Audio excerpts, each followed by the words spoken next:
You've heard the stories. You've seen the grainy photos, the good old days. But what if everything you've been told was just the surface? What if the world the baby boomers grew up in wasn't just quaint, but was a parallel universe with its own rules, its own secrets, and a shocking number of hidden costs? This isn't just a trip down memory lane. This is an investigation into a forgotten reality, a world built on patience, physical touch, and a kind of freedom that has been systematically erased. Strap in, because the truth about what we lost is more profound than you can imagine. Before your entire social life fit in your pocket, connection was an adventure fraught with mystery and dead ends. The phone book wasn't just a book. It was the original database, a massive tome delivered to your doorstep that listed virtually everyone. But here is the twist they done to tell you. It was also a major privacy nightmare by today's standards. Your name, address, and number were public information for anyone to find. But if the person wasn't listed, you had to go deeper.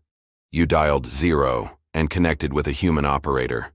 These were real people, often women, sitting at massive switchboards, manually plugging and unplugging thick cables to route your call through a labyrinth of wires. This wasn't just slow. It meant that every single phone call had a human witness. There was no such thing as truly anonymous communication. And when it came to long distance, it was a luxury. A call from New York to California could cost over $50 in today's money for just a few minutes. So people wrote letters and postcards. But even that was a calculated risk. Sending a postcard meant your private message was on display for every mail handler to see. This was a world where every connection required a conscious effort, and every communication carried a tangible weight. But the control didn't stop there. The entire entertainment industry was built on a model of scarcity that seems unthinkable today. Television didn't cater to you. You catered to it. Stations didn't broadcast 24/7. After the late-night movie, they would sign off with the national anthem before the screen faded to a haunting, static-filled test pattern. This was a hard stop, a signal that the world was going to sleep, and you should too. There was no binge watching. There was appointment viewing. If you missed an episode of I Love Lucy on Monday night, you simply missed it. You had to wait for a summer rerun, or you might never see it again. This created a shared national culture, but it also meant you were at the mercy of 3 network executives in New York. And going to the movies? The drive-in theater was the ultimate loophole. It was a cinematic experience, but also a private social space for teenagers and a mobile playground for families. The sound came through a clunky, tinny speaker you hung on your car window. If the battery died, you sat in silence. If it rained, you had to choose between fresh air and a clear view. This wasn't passive consumption. It was an experience you had to actively manage and fight for. And the media they consumed? It was unforgiving. The click-clack of the typewriter wasn't just a nostalgic sound. It was the sound of permanent commitment. There was no delete key. A single typo meant you had to start the entire page over, or use a messy, gloopy white correction fluid that often looked worse than the mistake. This forced a level of forethought and precision that we've completely lost. Music wasn't an infinite stream. It was a physical object. Vinyl records were fragile. A single scratch could ruin your favorite song forever. You cared for them. You cleaned them. You handled them with reverence. But the real game changer, the true secret of personal expression, was the cassette tape.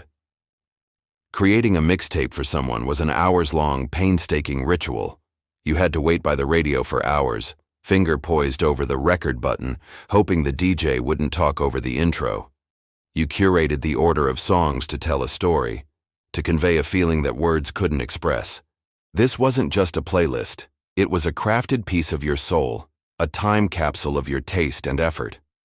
The medium itself demanded a level of investment that algorithms have completely removed.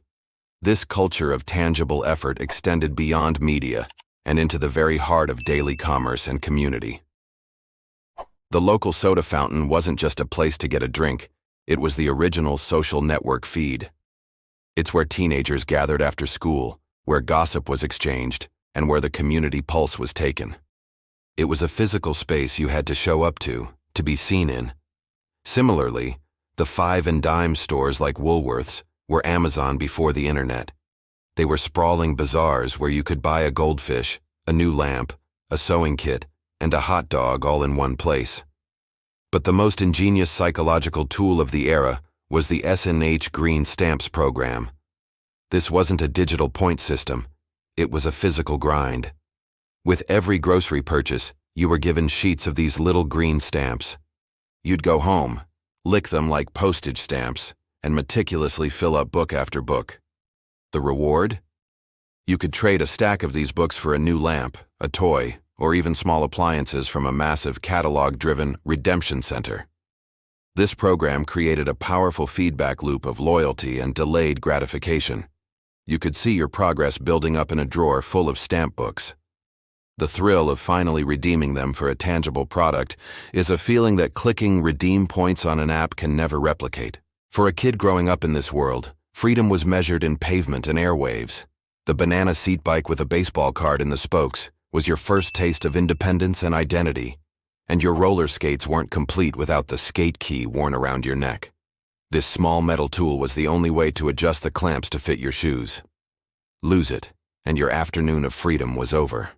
It was a symbol of a world where you had to have the right tool to make things work.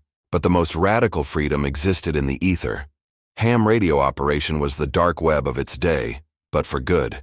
It required getting a license, understanding electronics, and building your own equipment. Once you were on the air, you could talk to anyone, anywhere in the world, completely outside of any corporate or government system. During emergencies, when phone lines went down, ham radios were often the only link to the outside world. It was a hobby that combined engineering, geography, and raw, unfiltered human connection in a way that no social media platform ever can. It was freedom, earned through knowledge. Finally, the way they preserved their memories was an art form of patience and chemistry. The 35mm film camera was not a tool for instant sharing. It was a device that demanded technical skill.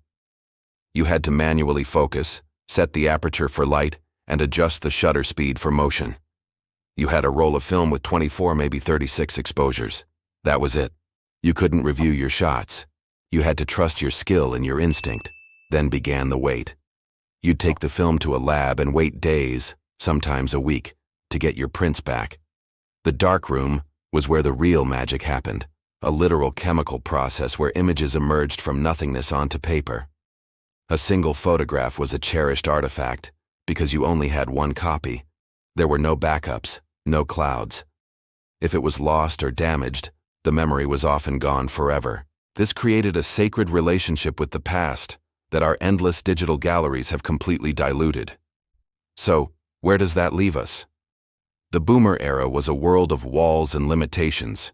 You were limited by technology, by store hours, by broadcast schedules, and by the sheer physicality of everything. But within those walls, they discovered a profound truth. That effort creates value. The effort to connect made relationships stronger. The effort to be entertained made the experience more memorable. The effort to create a mixtape or a photograph made the final product a treasure. We traded that world for one of infinite convenience and limitless choice. But the haunting question remains. In gaining the whole digital world, did we lose the tangible, patient soul that gave our experiences their deepest meaning? The evidence is all right here, hiding in plain sight. What's the one thing from this forgotten world you wish you could have experienced for yourself? The answer might just surprise you.